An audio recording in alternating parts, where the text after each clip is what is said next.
દર્શક મિત્રો, આપ જોઈ રહ્યા છો NN ન્યૂઝ. હું છું એન્કર અર્પિતા પટેલ. હવે જોઈએ અગત્યના સમાચાર.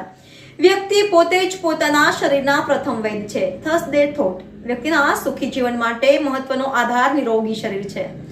આરોગ્ય પ્રત્યે વધુ જાગૃતિ અને સજાગતા વધે તેવા હેતુથી શ્રી સૌરાષ્ટ્ર પટેલ સેવા સમાજ સુરત તરફથી દર ગુરુવારે વિચારનું વાવેતર કરવામાં આવે છે.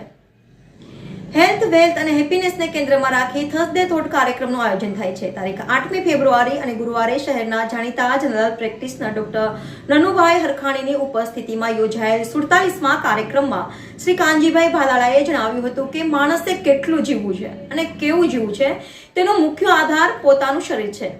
આહાર, વિહાર અને વિચાર એ આરોગ્ય માટે ગુરુચાવી છે. છેલ્લા 50 વર્ષથી વધુ સમયથી જનરલ પ્રેક્ટિસ કરતા ડોક્ટર નાનુભાઈ હરખાણી શહેરના ખૂબ જાણીતા તબીબ છે. તબીબોની ક્લિનિકલ મીટિંગમાં માર્ગદર્શન આપતા અને આયુર્વેદ કોલેજમાં લેક્ચરર તરીકે વર્ષો સુધી કાર્ય કર્યું છે. તેવા ડોક્ટર હરખાણી આજે મેડિકલ જગતની પાયાની જાણકારી આપતી ડિક્શનરી છે.